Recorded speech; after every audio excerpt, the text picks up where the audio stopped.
Gubernur Maluku Hendrik Lewerisa menandatangani Memorandum of Understanding (MOU) dengan Ketua Yayasan Samudera Indonesia Timur, YESIT, Nelly Marinda Situmorang, terkait dengan pengembangan budidaya rumput laut dan konservasi ekosistem lamun di Provinsi Maluku, pada Selasa, 27 Mei 2025, bertempat di ruang rapat Gubernur Maluku.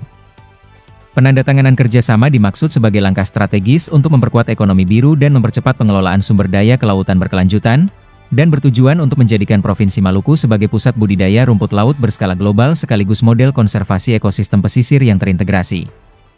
Dalam penjelasan Kepala Dinas Kelautan dan Perikanan Provinsi Maluku Erawan Asikin, dirinya mengatakan bahwa untuk pengembangan rumput laut di Maluku, akan menggunakan teknologi terbaru, hingga nantinya bisa menghadirkan pabrik pengembangan rumput laut di Provinsi Maluku. Sementara untuk lamun, yayasan akan berupaya untuk memperbaiki kondisi ekosistem lamun yang ada. Gubernur pada kesempatan itu menyampaikan bahwa pihaknya terbuka untuk investasi, selama investasi itu idealis dan responsif, yakni yang taat terhadap peraturan perundang-undangan yang berlaku serta bertanggung jawab untuk merekrut tenaga kerja lokal yang signifikan, melakukan transfer pengetahuan kepada tenaga-tenaga lokal, serta mengelola dampak lingkungan secara baik.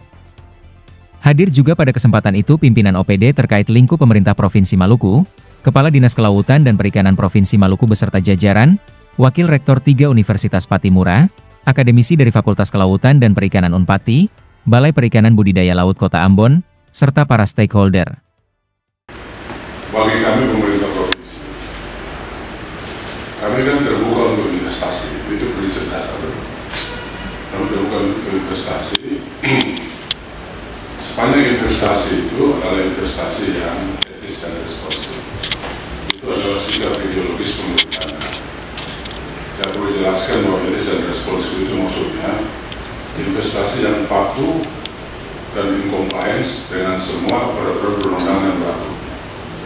Nah, responsif itu bertanggung jawab juga untuk merekrut tenaga kerja lokal yang signifikan, melakukan transfer know-how kepada tenaga kerja lokal, dan tentu saja terutama terhadap dampak lingkungan yang harus dikelola secara baik. Kami sadar betul bahwa pemerintah Provinsi Maluku kami ini punya wilayah kan sangat besar terkait wilayah kelautan dan potensi perikanan kami potensi terbesar. Hanya saja memang belum digarap secara maksimal.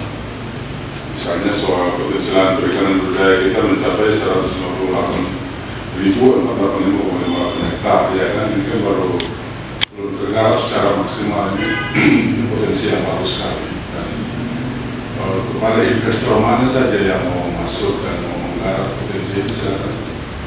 Yang penting 3 prinsip dasar kami adalah patuh, transfer know-how, dan tenaga kerja lokal yang signifikan. Kami menyambut dengan sukacita rencana hilirisasi. Kami sudah terlalu lama sumber daya alam kita hanya sebagai pasar dan pemasok bahan baku atau raw material. Ya, sama sekali memberi nilai tambah minimalis kepada provinsi dan rakyat Maluku. Kita nggak mau. Kita mau ada dalam rencana hilirisasi semua sektor produksi yang melibatkan investasi atau melibatkan investor dalam dunia investasi di Maluku. Apa saja? Nah, selain perikanan, pertanian, perkebunan, perlu tambah suatu saat nanti, ya silakan. Kalau mau ya hilirisasi. Kami mengapresiasi sekali rencana kerja atau bisnis plan dari Yayasan Samudera Indonesia Timur. Jadi terima kasih banyak Pak Kadis dan teman-teman. Sebagai regulator kita monitoring aja, monitoring saja nanti di lapangan seperti apa kawan-kawan yayasan ini beraktivitas, dan dalam batas-batas kewenangan yang ada selama itu bisa kita bantu supaya menciptakan atmosfer investasi juga yang positif. Ya. Tapi harus sifatnya mutual benefit. Jangan kita hanya membantu lalu